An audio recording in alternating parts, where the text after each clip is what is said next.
Shalom, ¿cómo están? ¿Cómo le van? ¿Cómo me escuchan el audio? ¿Cómo salen? Em, Vamos a hoy empezar este capítulo del libro de Hechos, ¿no? Es el capítulo 18. La vez pasada terminamos el capítulo 17 y hoy vamos a eh, concluir con el capítulo 18. Y el capítulo 17, por ejemplo, teníamos el alboroto en Tesalónica, el momento en que el apóstol Pablo eh, pasaba momentos difíciles cuando estaba llevando el mensaje, ¿no?, a los tesalonicenses. Y después él pasa a Berea, donde se encuentra con personas más nobles, dice, ¿no?, más preparadas, con más capacidad de escuchar, de abrir sus corazones. Y muchos son convertidos ahí.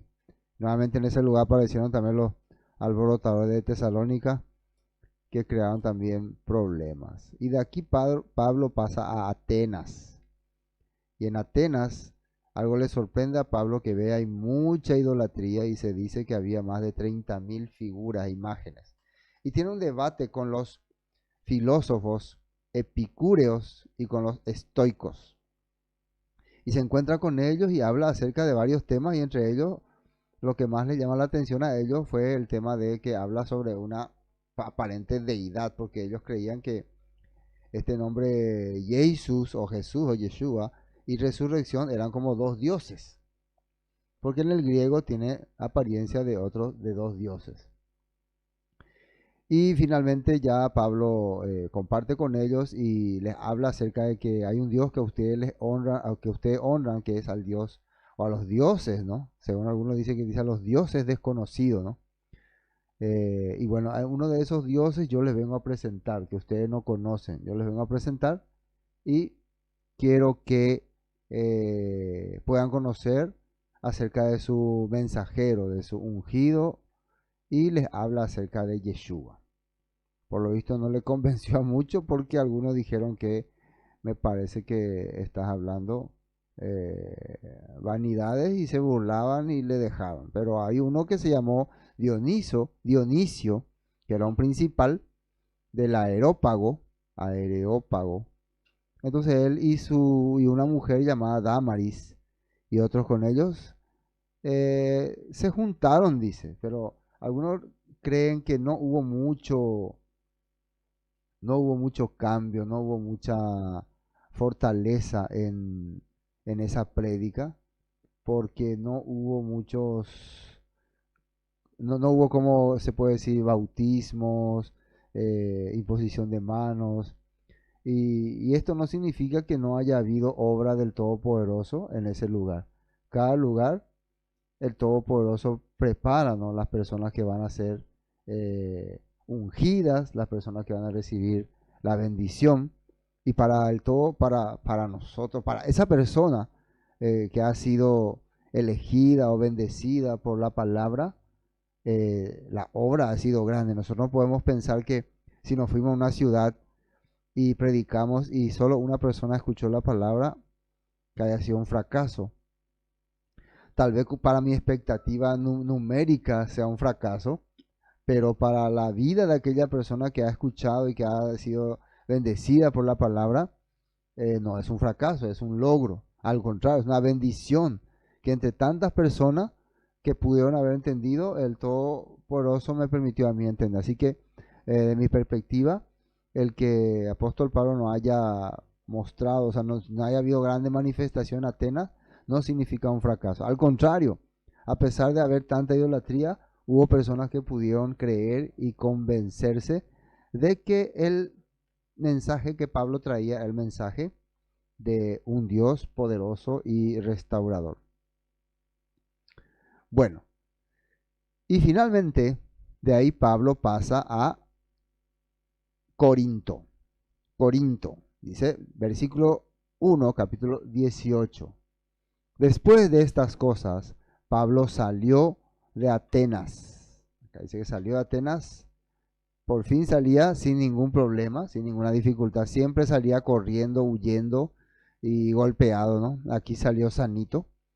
y fue a Corinto. Y donde se oye bajito, dice, se oye bajito. Bueno, vamos a tratar de aumentar. Los demás también me pueden decir cómo escuchan, ¿no? Para ver si es, por ahí no es el volumen o algo así, ¿no? Si todos escuchan bajito. Bueno, la hermana Carolina nos está diciendo que oye bajito. Quiero mostrarle dónde está ubicada la ciudad de Corintios. Ahora sí, ahí está el mapa. Bueno, como les iba diciendo, vamos a repetir. Pablo salió aquí de Antioquía, después de esto vamos a editarlo, no me voy a reparar. Fue a Tarso, estuvo por Tarso, luego estuvo por Listra, aquí fue a, eh, ¿cómo se llama este lugar? Antioquía de Pisidia. De ahí arribó hasta Troas. En Troas pasó por Filipos, después por Filipos vino a Tesalónica, donde tuvo el conflicto con los revoltosos que le expliqué. De ahí pasa a Berea, y de Berea, donde ya estaban las personas más entendidas, hace este largo trayecto que va a Atenas, donde encuentra a todos los filósofos epicúreos, estoicos, y donde había muchísimos ídolos, y de ahí pasa a Corinto. Como le iba diciendo, es territorio de Acaya, región griega o de cultura griega y dominio romano, claro. Bueno, este es entonces el lugar donde está el apóstol Pablo. Y ven ustedes, él está acá en Corinto, de ahí va a pasar a Éfeso. En este capítulo vamos a ver que va a pasar a Éfeso, va a navegar hasta Éfeso. Y de Éfeso ya directamente va a pasar nuevamente a Cesarea, al territorio de Israel. Va a hacer un largo viaje por este lugar, para luego comenzar su tercer y último viaje, ¿no? Tercer y último viaje, que va a partir nuevamente otra vez de Antioquía, ¿no? De Antioquía. Después de acá de Cesarea va a regresar a Antioquía, donde de ahí va a nuevamente partir para recorrer todos los lugares. Creo que va a recorrer todo otra vez y después va a volver. Vamos a ir siguiendo los caminos del apóstol Pablo. Bueno, continuando con Hechos. Después de estas cosas, Pablo salió de Atenas y fue a Corinto, y halló un judío llamado Aquila, natural de Ponto, recién venido de Italia, con Priscila su mujer, por cuanto Claudio había mandado que todos los judíos saliesen de Roma. Entonces, el venir a Corinto hizo que se encuentre con ¿cómo se puede decir? Con su conciudadano, llamado, ¿cómo se llama? Aquila, y era un judío, dice, pero claro, no necesitaban nacer en Judea para ser judío. Ellos siempre por tradición, por linaje, ellos se reconocían como judíos. Hasta hoy, ¿no? Hasta hoy ellos, por más que nacen en cualquier país, ellos se identifican como linaje judío. Y acá algo interesante, dice, por cuanto Claudio había mandado que todos los judíos saliesen de Roma, fue a ellos. ¿Por qué este Claudio? Y miren qué interesante averiguar sobre este emperador Claudio del año 41 después de Cristo, ¿no? Es muy interesante su historia y aparece en muchos libros de historia, y hay comentarios sobre este Claudio. Cómo, cuál había sido la razón. Y miren, vamos a compartir la nota 2. Nota 2. Dice Roma, refiriéndonos a Claudio, ¿no? Nace en Roma el 13 de octubre del 54, o sea, esa es fecha de muerte, ¿no? También denominado Claudio I, fue historiador, etruscólogo, ¿qué será eso, no? Político, no sé, seguro hacía estructura o algo así. Político, el cuarto emperador romano de la dinastía Julio Claudia, dice. Y gobernó desde el 24 de enero del año 41, fíjense muy bien, hasta su muerte en el año 54. Y se cree que esta expulsión que él hizo a los judíos fue en el año 49 probablemente. Entonces más o menos esto nos da a entender en qué tiempo estaba aconteciendo todo esto del apóstol Pablo. Muchos años antes de la destrucción del templo. Expulsó a los judíos en su tiempo, ¿no? El historiador Seutenio, ¿no? Historiador romano Seutenio, del año 69 al 122 después de Cristo, ¿no? Hace referencia a los primeros cristianos y a una posible referencia a su fundador, o sea, a Yeshua. Probablemente él habló de alguien similar a Yeshua o de alguien parecido a Yeshua. En su obra Vida de los Césares. Entonces, este historiador romano, Seutonio, narra lo que aconteció en aquel tiempo cuando el emperador Claudio expulsó a los judíos de Roma. ¿En dónde? En su obra, ¿cómo se llama su obra? La vida de los Césares. Una declaración en Divus Claudius involucra a las agitaciones de la comunidad judía de Roma que condujeron a su expulsión de la ciudad por Claudio en el año 49 y puede ser el mismo evento mencionado en los Hechos de los Apóstoles, por causa de un tal Crestus. Yo no les voy a traer acá todo lo que dice ese libro, ustedes pueden averiguar, investigar si quieren saber más, yo solamente algunos detalles nomás. Pero algo interesante que mencionan ese libro, ¿cómo se llamaba el libro? Aquí está, Vidas de los 12 Césares, ¿no? Menciona que los judíos, la pelea era entre los judíos. Los judíos estaban peleando porque decían que había un tal, ¿cómo se llamaba? Crestus, por el cual estaban en debate. Algunos dicen, algunos comentan que era un líder religioso que pregonaba sobre el Mesías, y otros dicen que era el Mesías, que era el nombre del Mesías. En fin, decir, judíos peleando porque había judíos que creían en el Mesías, había judíos que no. Entonces, ¿qué hace Claudio al ver que los judíos estaban muy agitados?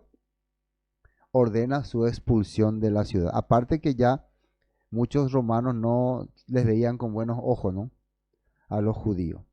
Esto es muy interesante porque creo que se va a relacionar también después con la carta que Pablo va a escribir a los romanos y con todos los debates que él va a ver que hay ahí, ¿no? Con los judíos que dice que son oidores de la ley, pero no hacedores. Eso es interesante, ¿no? Saber. O sea, que había judíos que no querían que se divulgue el mensaje del Mesías y había otros judíos que estaban creyendo en el Mesías y por eso estaban en conflicto y probablemente por eso fueron expulsados. Y entre esos judíos estaba Priscila y Aquila. Ahora, algo sobre la ciudad de Corintios, donde ellos vivían. Corintios. En la Corinto romana, Afrodita, Poseidón y Demeter siguieron siendo adorados junto con los dioses romanos. Ellos tenían sus propios dioses cuando eran de dominio helénico griego, pero continuaron esas deidades gobernando la región. En su templo de Afrodita se encontraban las estatuas de la diosa, junto con la de Eros y la de Helios, protector del Acrocorinto. Se dice que había más de 1000 hierodulas. ¿Qué serían estas hierodulas? Siervas de la divinidad, que ejercían la prostitución sagrada. En Corinto era la ciudad donde se hacía más grande, donde se hacía la adoración a una diosa a través de la prostitución. O sea, el que vos te va y paga para estar con una prostituta era algo sagrado. Era una forma de que vos estabas venerando a esa diosa. ¿Qué les parece? O sea, la prostitución antes era considerado como un acto de honrar a una diosa. Entonces todo lo que se recaudaba iba para el templo y estas cosas. Bueno, solo para que tengan referencia. Estoy con un poco de tos.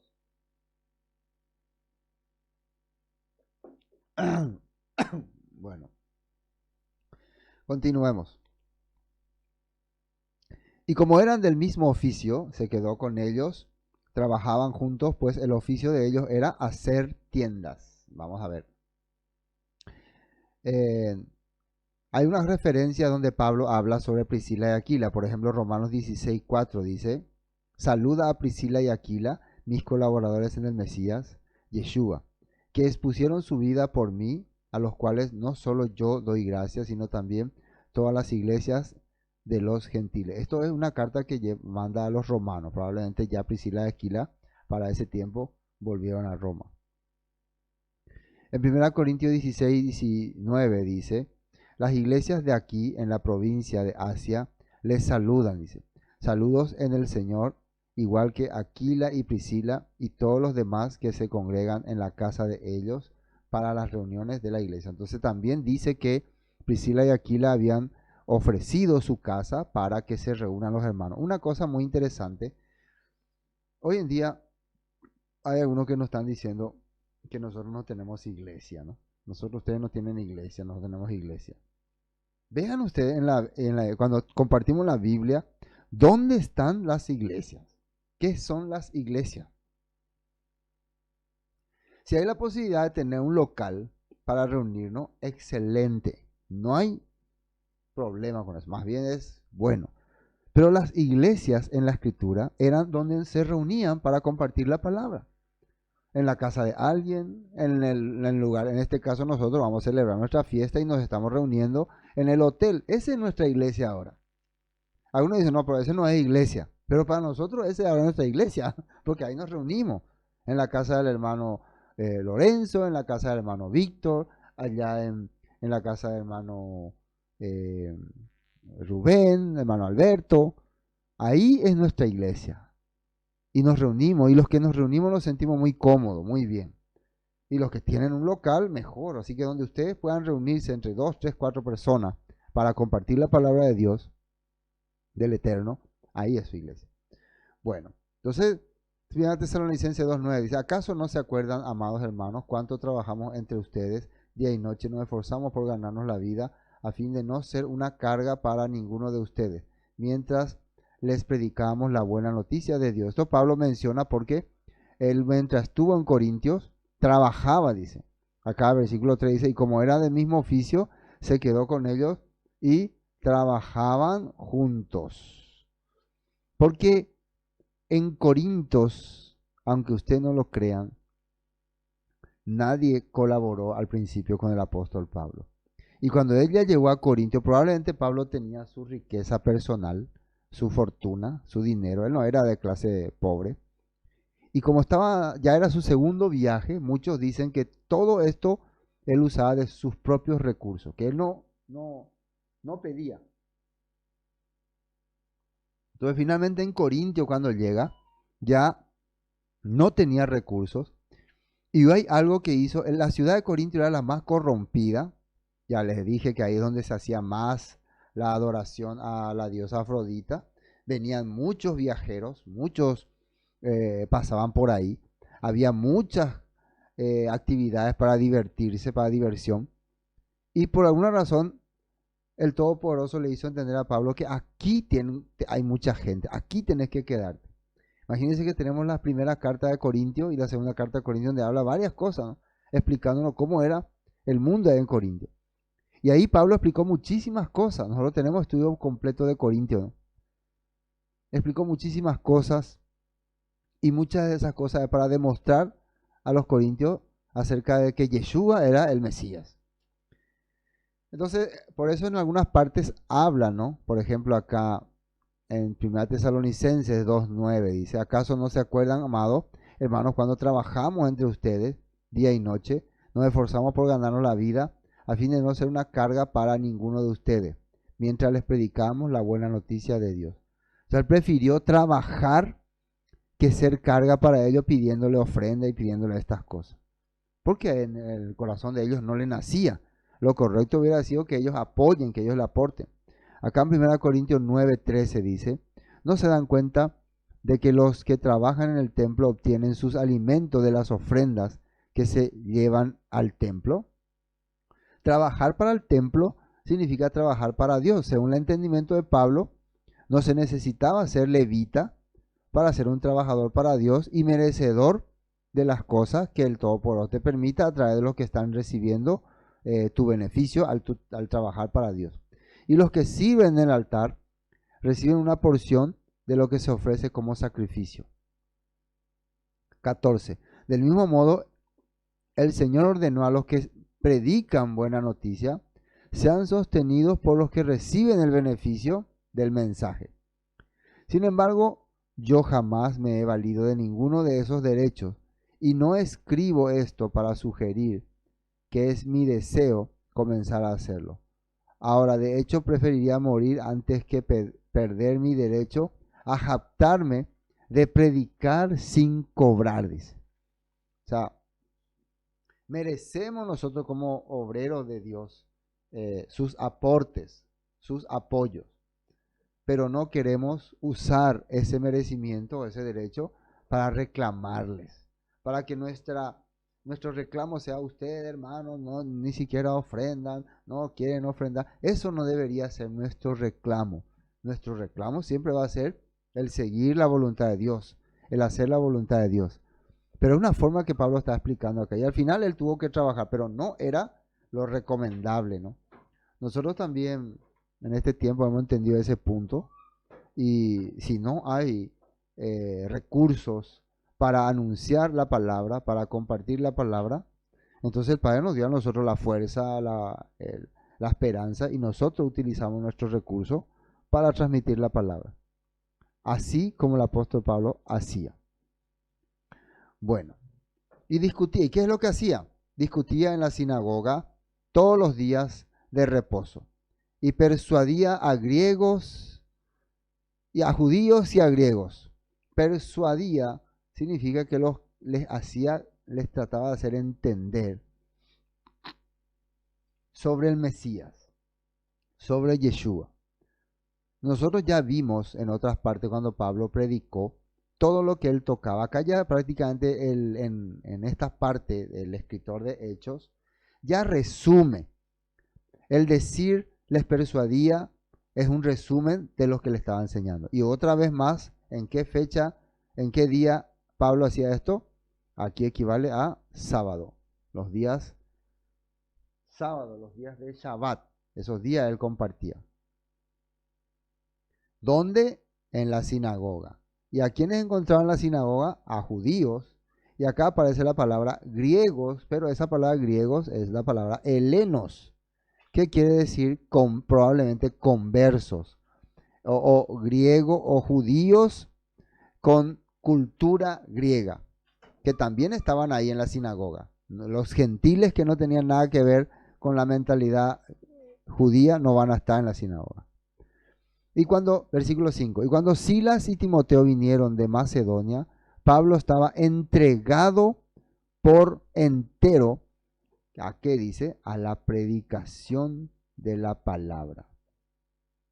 Por entero. O sea, vienen Silas y Timoteo, que se habían quedado allá en Tesalónica, en Berea, y después pasaban por Atenas, y le venían siguiendo los pasos. Pablo venía adelantándose. Y le encuentran a Pablo que ya está masivamente predicando. Porque esa es la labor de un predicador, de un mensajero. Anunciar, compartir, transmitir la palabra de su Señor. Y dice la predicación de la palabra, testificando a los judíos, miren, que Yeshua era el Mashiach. Y ya explicamos la vez pasada cómo Pablo podía identificar a Yeshua como Mesías. Para que primero le mostraba por textos bíblicos. Segundo, tenía que hablarle de su vivencia, de lo que él aprendió de quién fue Yeshua el Mesías. Y reunir algunos fundamentos importantes. Por ejemplo, uno de los fundamentos importantes, que el Mesías tenía que rescatar a la oveja perdida.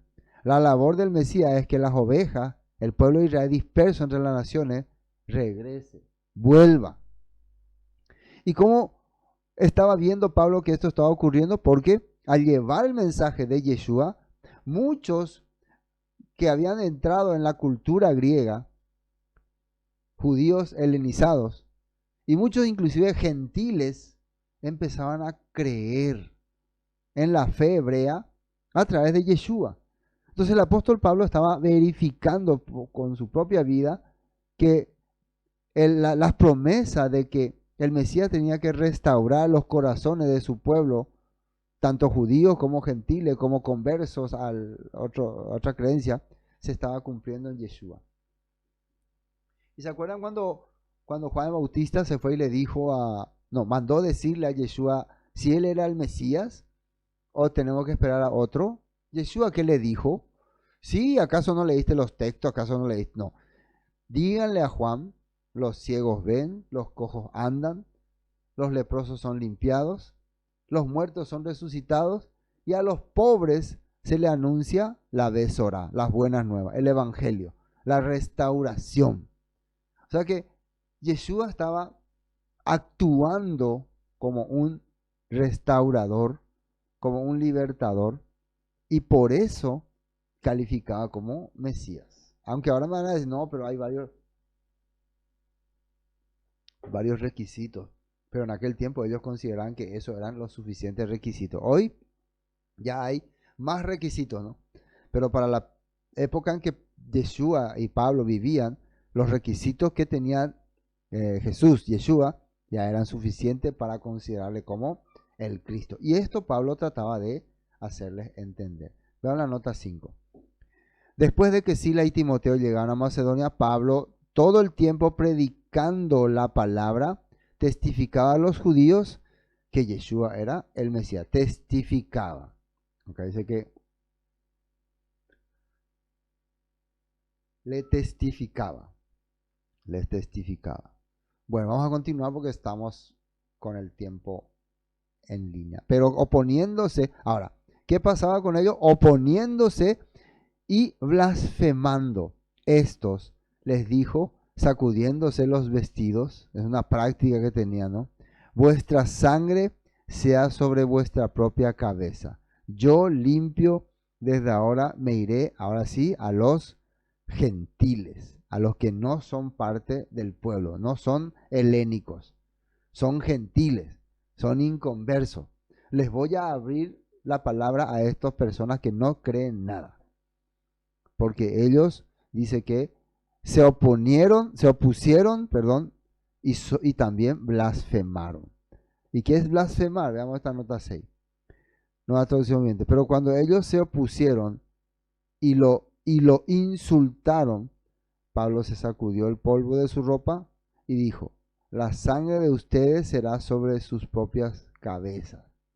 Yo soy inocente, de ahora en adelante iré a predicar a los gentiles. O sea, yo no tengo más culpa de si ustedes son enjuiciados o condenados por no haber aceptado la voz del Mesías. Es una forma de expresión. Por ejemplo, una de las cosas que podemos decir que se cumplió fue cuando empezó la revuelta con los judíos. Cuando los judíos se empiezan a rebelar contra Roma, muchos de los creyentes en Yeshua entienden que esta revuelta no les pertenece a ellos. Muchos, no es que ellos consideran que no son parte del judaísmo, sino que ellos entienden que la libertad no estaba en liberar el territorio. Eso era algo inaceptable, creo que es para hasta hoy. Sino que la libertad estaba en ser libre en lo espiritual. Y que llegaría el momento en que el Todopoderoso restauraría la tierra. Y bueno, y por eso muchos creyentes en Yeshua, cuando hubo la invasión romana, huyeron, escaparon, por haber recibido este mensaje. Pero los que no, los judíos que seguían creyendo en el sistema rabínico, fariseico, saduceo, o los celotes, ellos pelearon por una tierra libre, pelearon por una patria libre y al final fueron todos ejecutados, degollados, esclavizados. Y se puede ver que ahí en esa posición se cumple esta palabra, la sangre de ustedes será sobre sus propias cabezas. Yo soy inocente. O sea, le está hablando de lo que va a acontecer con ellos, ¿no? Cuando vengan los enemigos. Y saliendo de allí se fue a la casa de uno llamado Justo, temeroso de Dios, la cual estaba junto a la sinagoga. Había una persona llamada Justo y vivía cerca de la sinagoga y se fue ahí. Y Crispo, el principal de la sinagoga, creyó en él, en el Señor, dice, con toda su casa, y muchos de los corintios, oyendo, creían y eran bautizados. Creían y eran bautizados. Entonces vemos nosotros que empieza a haber una obra increíble ahí en Corintio. Dios empieza a trabajar de una forma fenomenal y eso le llama la atención al propio Pablo, que él decide quedarse más tiempo ahí, dice que un año se quedó. Entonces el Señor, aquí está la palabra que le vamos a decir. Entonces, viendo todo esto, el Señor dijo a Pablo en visión de noche: no temas, sino habla y no calles. No tenga miedo. Habla, predica, porque yo estoy contigo y ninguno pondrá sobre ti la mano para hacerte mal, porque yo tengo mucho pueblo en esta ciudad. Entonces el Todopoderoso está hablando que, miren, atiendan bien, tengo mucho pueblo. Es lo que les veníamos diciendo. El Mesías, la voz del Mesías era para recuperar a su pueblo que estaba perdido entre las naciones.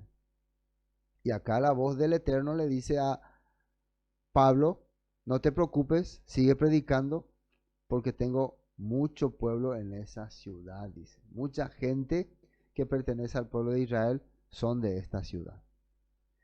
Y le da ánimo, ¿no? Y se detuvo allí un año completo. Y 6 meses, un año y 6 meses, un año y medio, ¿no? Enseñándoles la palabra de Dios. Un año y 6 meses enseñando la palabra de Dios. Pero siendo Galión procónsul de Acaya, Acaya era el territorio, los judíos se levantaron de común acuerdo contra Pablo y le llevaron al tribunal. O sea, unos propios judíos ahí de Corinto deciden reunirse y llevan a Pablo al tribunal para acusarle. Van a ver, atiendan de qué. Los propios judíos, diciendo: este persuada a los hombres a honrar a Dios contra la ley. No sabemos de qué ley están hablando, si es la ley de la Torá o la ley de los romanos. Y al comenzar Pablo a hablar, Galión dijo a los judíos: si fuera algún agravio o algún crimen enorme, oh judíos, conforme a derecho, yo os toleraría. Pero si son cuestiones de palabras y de nombres y de vuestra ley, vedlo vosotros, porque yo no quiero ser juez de estas cosas. Si es algo con relación al pueblo, a hechos, yo voy a juzgar. Pero si es algo que tiene que ver con cómo interpretar sus leyes, yo no quiero meterme en esto, dice Galión, ¿no? Y los echó del tribunal. Entonces todos los griegos, los helénicos, ¿no? Recuerden, estos son los helénicos, apoderándose de Sóstenes, principal de la sinagoga, le golpeaban delante del tribunal.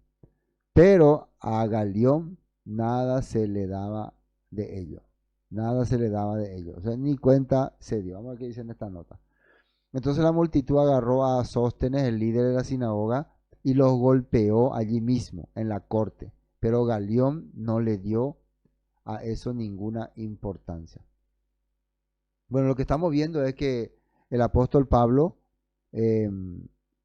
llevando la palabra en los corintios, empezaba también a crear ya división, disturbio, por las posturas, por el pensamiento contrario. El tema de que haya disturbio y problemas por el pensamiento es por lo siguiente. Vamos a suponer que yo tengo un pensamiento, una forma de creer, y vos tenés otro. Cuando cada uno con nuestro pensamiento vemos la actitud y la vida de cada persona, si la vida y la actitud de esa persona no es una vida corrompida, no es una vida desastrosa, no te está perjudicando a vos, ¿por qué yo le tendría que querer imponer mi punto de vista. Cuando yo creo que mi punto de vista es mejor que todos y quiero imponerle a otro, se crean los conflictos. Y eso es lo que pasaba aquí. Ellos no podían aceptar que todo lo que estaba saliendo de Pablo venga del Eterno, porque ellos creían que no era la forma para ellos, porque no era su punto de vista. Y por eso creaban conflicto. Y ahora le están trayendo a Pablo ante el tribunal de un romano para que juzgue asuntos de la ley de Dios. Y eso le dice. Entonces todos los griegos, apoderándose de Sóstenes, principal de la sinagoga, le golpeaban delante del tribunal. Pero Galión, nada de esto se va por ello. Mas Pablo, habiéndose detenido aún muchos días allí, después se despidió de los hermanos y navegó a Siria. Ya se fue hacia Siria y a Priscila. Perdón, navegó hasta Siria y con él Priscila y Aquila, o sea, le acompañaron. Esta vez Priscila y Aquila se convirtieron en sus acompañantes. ¿Y a dónde fueron? Habiéndose rapado la cabeza en Cesarea, en Cencrea, perdón, no están en Cesarea, yo estoy leyendo todo mal.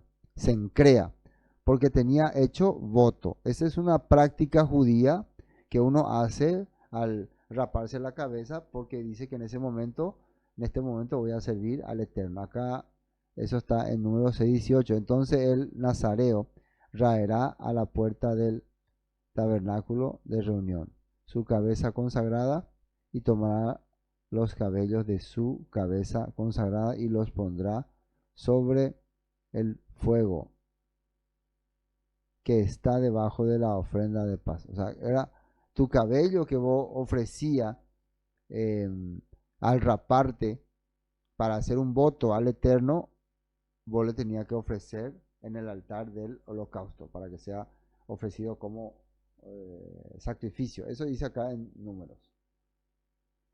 Entonces vemos que Pablo seguía las costumbres judías, la mentalidad judía, lo que dice la Torá, pero probablemente también llevaba todavía ofrenda porque todavía había templo.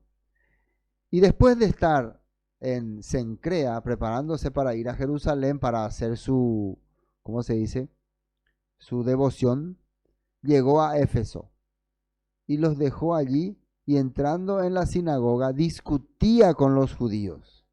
Otra vez en Éfeso también Pablo habla con los judíos. Veamos acá en el mapa dónde está Éfeso. Aquí ustedes pueden ver, tenemos Atenas, tenemos Corintio y de ahí hace un viaje larguísimo hasta acá, Éfeso, hasta Éfeso. Después de Esmirna, Frigia, hasta Éfeso. Hasta ahí viaja el apóstol Pablo con sus nuevos acompañantes, los cuales le rogaban que se quedase con ellos por más tiempo, dice el versículo 20, mas no accedió, sino que se despidió de ellos, diciendo, es necesario que en todo caso yo guarde en Jerusalén, que dice ahí, la fiesta que viene. Esto para aquellos que dicen que Pablo no guardaba la fiesta, que la fiesta ya pasó. Pablo estaba preparándose para viajar a Jerusalén para conmemorar una de las fiestas. No sabemos si la fiesta era Pesach o Shavuot, pero probablemente era Pesach porque más adelante va a hablar de los panes sin levadura. Pero bueno, Pablo se está preparando para viajar a Jerusalén porque quiere estar en la fiesta de Pesach. Pero otra vez volveré a vosotros si Elohim quiere. Y zarpó de Éfeso. Un cortito tiempo estuvo en Éfeso. Finalmente, Pablo regresa a Antioquía y comienza su tercer viaje misionero. A ver un poco, en el mapa está acá, ahí. Él regresa a esta es la Antioquía, Antioquía de Siria. Ahí es donde es su punto de partida. Nuevamente. Y después de estar allí algún tiempo, salió recorriendo por orden la región de Galacia y de Frigia, confirmando a todos los discípulos. Entonces, Cuesta, pero muchas veces es importante a las personas que te están siguiendo y que en ese tiempo no había WhatsApp, no había celular, no había forma de comunicarse. Entonces Pablo quería saber cómo estaban los corazones de los que él había compartido y nuevamente vuelve y hace un viaje a esas regiones. Mientras esto Pablo hacía, ¿qué acontece? Nuevamente el escritor de Hechos nos traslada otra vez a la ciudad de Éfeso y fíjense que acá ya termina el tema de Pablo diciendo después de estar allí algún tiempo salió en Antioquía, ¿no? Por orden por orden, recorriendo por orden la región de Galacia y de Frigia, confirmando a todos los discípulos. Y después de eso, ya la Biblia da un giro, o sea, en esta parte, en 24, y nos habla de un judío nacido en Alejandría llamado Éfeso. Perdón, llamado Apolos. Llamado Éfeso. Eso fue en Éfeso. Llegó entonces, versículo 24, a Éfeso un judío llamado Apolos, natural de Alejandría. Alejandría, una capital griega, ¿no? No sé si en este mapa aparece. Ah, no, acá no tenemos. Está en la región, egipcia, al norte de Egipto, sería aquí abajo, ¿no? Era una ciudad fundada por Alejandro Magno, por eso se llama Alejandría, y los seguidores de Alejandro Magno tuvieron siempre un deseo, que en esa ciudad se guarden todas las colecciones de libros más importantes del mundo y que sea una ciudad de cultura y de aprendizaje. Ese era el deseo de los seguidores de los gobernantes que vinieron después de Alejandro Magno. Alejandro Magno también tenía ese deseo. Entonces de ahí este señor Apolo, por eso la Biblia le menciona como un varón, versículo 24, elocuente,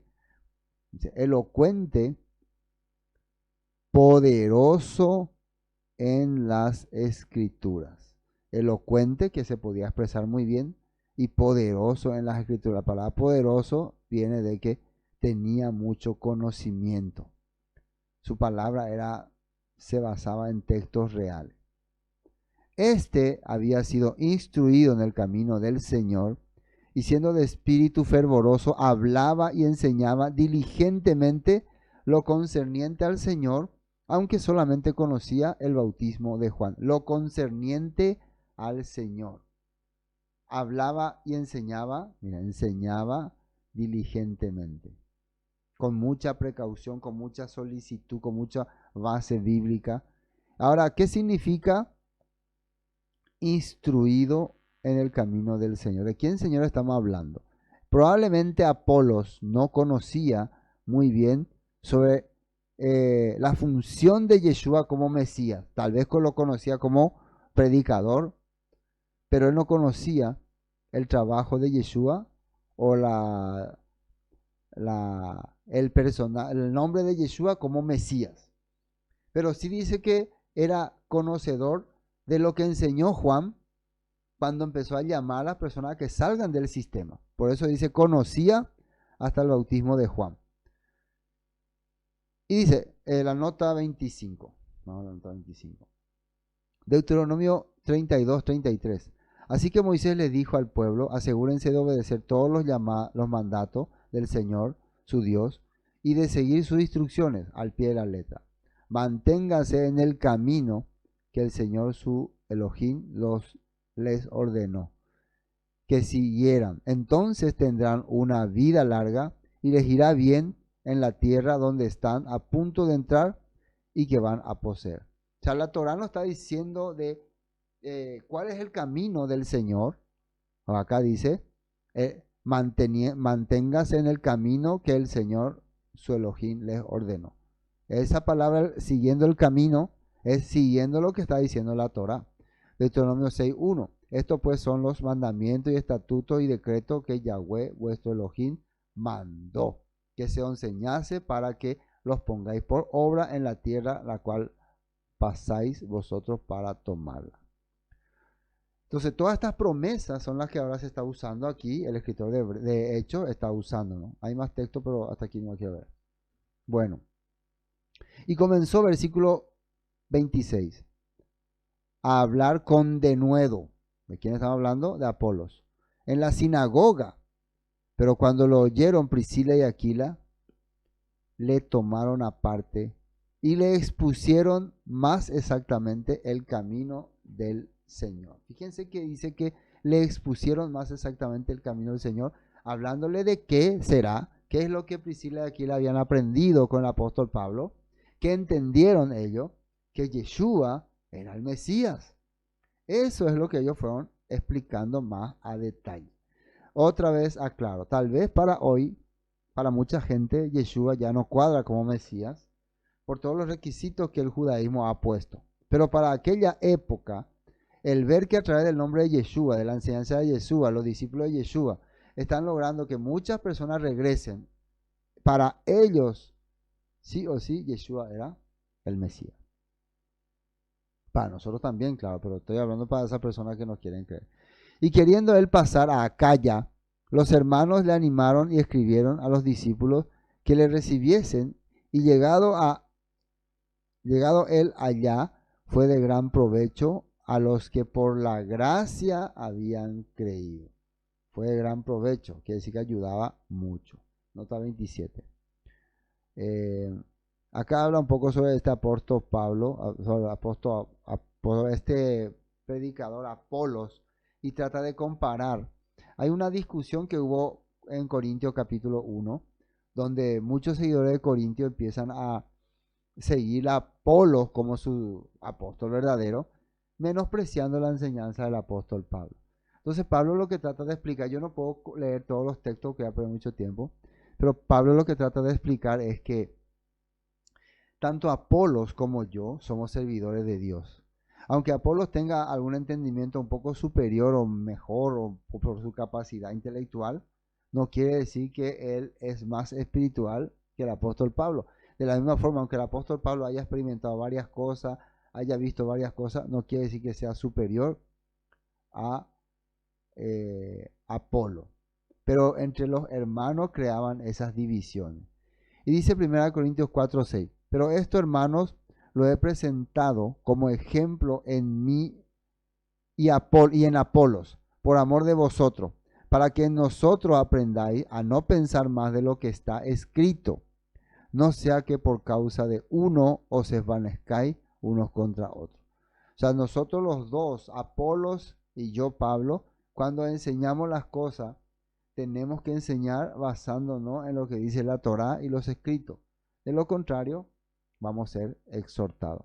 Y él está diciendo que nosotros, yo y Apolo, tenemos nuestra diferencia, tenemos nuestras capacidades, pero fuimos preparados para predicar el mensaje de Dios. Porque con gran vehemencia refutaba públicamente a los judíos, demostrando por las escrituras que Yeshua era el Mesías. Con gran vehemencia, dice, refutaba. Acá me quedé donde aquí la tomaron aparte y expusieron más exactamente. Bueno, esta parte comentamos, ¿no? ¿Por qué Priscila y Aquila le expusieron más exactamente el camino de Dios, ¿no? ¿Qué era lo que le expusieron? Y ya les dije que probablemente que Yeshua sea el Mesías. Lo que quería destacar es, fíjense ustedes, para que uno sea un predicador sencillo, humilde y sea usado por el Eterno, no tiene que ser cerrado a otras personas ni a otro punto de vista. En ningún momento Apolo sintió que ustedes porque me van a cambiar a mí mi manera de pensar, porque me van a cambiar mi punto de vista, yo creo así, yo aprendí así. No, al contrario. Gracias, señor Priscila, señor Aquila, por su entendimiento. Gracias por darme esta referencia. Siempre uno tiene que ser respetuoso con las personas que te comparten su perspectiva. El tema es cuando esa persona que te comparte tu perspectiva no quiere aceptar tu manera ni tu forma de ser. Y vemos que por más que Priscila y Aquila le compartieron algún tema relacionado con el Mesías o con la palabra de Dios, Timoteo siguió teniendo su forma de ser. Él no era un discípulo del apóstol Pablo. Él era un predicador independiente, compañero del apóstol Pablo. Por eso le quería mostrar algunos puntos que hablan sobre, ¿cómo le iba a decir? Algunos puntos que hablan sobre Apolos. Esto se hace así, fíjense, Apolo. Acá tenemos. Tenemos, por ejemplo, acá en Primera de Corintios ya, dice, Primera de Corintios 12, ¿no? Ahí están viendo. Algunos de ustedes dicen, yo soy seguidor de Pablo. Otros dicen, yo sigo a Apolos. Otros, yo sigo a Pedro. Entonces, vemos que Apolos se levantó como un personaje, no sé si algunos dirían, de moda, ¿no? De moda. Ahora está Apolos de moda y todos se maravillaban por acá. Esto está ocurriendo en Corintio precisamente. O yo sigo únicamente a Cristo, dicen. Y ahí Pablo dice, ¿quién es Apolo? ¿Quién es Cristo? Somos seguidores nomás, servidores. En 1 Corintios 3:4 dice, cuando uno de ustedes dice, yo soy seguidor de Pablo, otro dice, yo de Apolo, no actúan igual que la gente del mundo, dice. Si al caso, si yo quiero seguirle a tal persona, yo quiero seguir a tal, no somos entonces como personas del mundo, nosotros tenemos que seguir al Mesías. Y dice acá, 1 Corintios 3:5, después de todo, ¿quién es Apolos? ¿Quién es Pablo?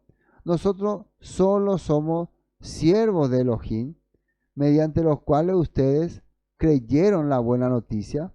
Cada uno de nosotros hizo el trabajo que el Señor nos encargó. Somos trabajadores. Somos simplemente trabajadores. Apolos también. Eso está aplicando Pablo acá en Corintios. No sé si por pichado o porque, pero está aplicando así. Dice, por ejemplo, yo planté la semilla en sus corazones y Apolos la regó, pero fue Dios quien la hizo crecer. ¿Qué significa regar? Apolos puede ser que haya tenido más entendimiento, más técnica, más descubrimiento, pero el que puso el deseo de servir al Mesías, a Yeshua, fue apóstol Pablo. Entonces, hermano, no nos olvidemos de esa persona que nos compartió la palabra, que nos abrió el corazón, que nos hizo entender cosas que no entendíamos, porque un día apareció alguien que ya predica de lujo, predica cosas misteriosas, porque ya, entonces ya no olvidamos ya de él. Y no, peor, ya le menospreciamos, ya le tratamos de ignorante o de falso o lo que sea. Yo valoro mucho a todas las personas que en la antigüedad me transmitieron la palabra, me hicieron conocer el camino de Dios. Tal vez hay cosas que algunos de los que me compartieron les falta aprender, pero en realidad para mí esas personas que tenían ese deseo de que yo también siga un camino que ellos estaban siguiendo es muy valioso. Luego aparecen las estructuras, los líderes religiosos, ese ya es otro tema. Pero siempre hubo ese hermano que no tenía ningún interés más que transmitirte lo que también en su corazón sentía, con todo deseo. Y nunca ha querido perder la amistad. Yo conocí, por ejemplo, a un hermano que antes, ¿no?, me compartió la palabra. La primera persona que a mí me habló de la palabra así en el mundo evangélico fue acá en San Lorenzo, ¿no?, mi vecina que me llevó a su iglesia. Era Hermanos Libres en aquel tiempo. Y después también lo de las buenas nuevas, un hermano que se llama Gustavo, que ya falleció, que fue a mi casa, me compartió y siempre tenía interés en mi vida, más que en que forme parte de su denominación. Y eso para mí fue muy importante, ¿no? Y bueno, y más adelante después ya uno va aprendiendo otras cosas. 1 Corintios 3:22, ya sea Pablo o Apolo o Pedro o el mundo o la vida o la muerte o el presente y el futuro, todo les pertenece a ustedes. Y acá también, esto vimos hace rato, este texto, acá hay otro texto que quería compartir. 1 Corintios 16:12. Ahora, en cuanto a nuestro hermano Apolos, yo le rogué que fuera a visitarlo, dice, a Corintios otra vez, en compañía de otros creyentes, pero él no estaba dispuesto a ir por el momento, dice. los verá después cuando tenga la oportunidad. Fíjense que Pablo le dijo, Apolo, anda, no puedo visitar a los hermanos de Corintios, quieren escuchar tu palabra. No, ahora no tengo tiempo, estoy muy ocupado, así que cuando tenga tiempo voy a ir. No estaba sujeto a Pablo. O sea, lo que quiero explicarle es que por más que son mismos predicadores, son mismo mensaje, tal vez le podemos poner misma jerarquía, no es que Pablo es el pastor de todos y todos son sus súbditos. Estaba Pablo, Pedro, Apolo, todos eran parte de un ministerio. Eran miembros de un ministerio y todos eran compañeros. Muchas veces podían decirse uno a otro, así como Pablo un día le exhorta a Pedro, porque el Padre los puso en ese lugar. Nosotros también así trabajamos con los hermanos que están en Encarnación, en Quindú, en otros lugares. Nos apoyamos, mencionamos que son nuestros hermanos y son parte de nuestra comunidad, pero eso no quiere decir que nosotros seamos superiores ni inferiores, ni podamos darnos órdenes para que es como si fuéramos jerarquía. Somos compañeros de una milicia que estamos en una batalla y nuestro capitán es el Mesías. Es nuestro capitán que nos guía a través de sus escritos. Ese es nuestro manual de estrategia. Y finalmente, haz todo, Tito 3:13, haz todo lo que puedas para ayudar al abogado Zenas y a Apolos en su viaje. Asegúrate de que se les dé todo lo que necesitan. Fíjense, Pablo y este señor abogado, dice Zenas, van a hacer un viaje donde está Tito. Y Pablo le pide, porque Tito sí es fiel discípulo de Pablo, Pablo le formó, Pablo le creó, entonces le dice, por favor, por respeto a quien le compartió, quien le formó como predicador, le dice, trátales muy bien a estos personajes, Zenas y Apolo, que son también compañeros nuestros. Ponle todo lo que necesitan. Bueno. Así entonces estamos viendo, hermano, este capítulo 18 de Hechos, donde habla acerca de Pablo en Corinto y también de Apolo en Éfeso. Y queriendo, queriendo pasar a Acaya, los hermanos le animaron y escribieron a los discípulos que les recibiesen, y llegado él allá, fue de gran provecho a los que por la gracia habían creído. Porque con gran vehemencia refutaba públicamente a los judíos, demostrando, acá hay una cosa importante, por las, ¿qué dice ahí? Escrituras, que Yeshua era el Mesías. Por las escrituras tenemos que demostrar lo que creemos, lo que exponemos, lo que predicamos. No porque yo creo, yo pienso, a mí me parece, o yo siento. Entonces, este señor Apolo era una persona que no se basaba en sueños ni visiones, ni el Señor me reveló, ni el Todopoderoso me reveló, sino las escrituras dicen, las escrituras detallan. ¿Ven? Bueno, gracias a todos por hoy, por haber compartido con nosotros. Son 5 semanas. Ingresa a nuestro canal de YouTube y suscríbete.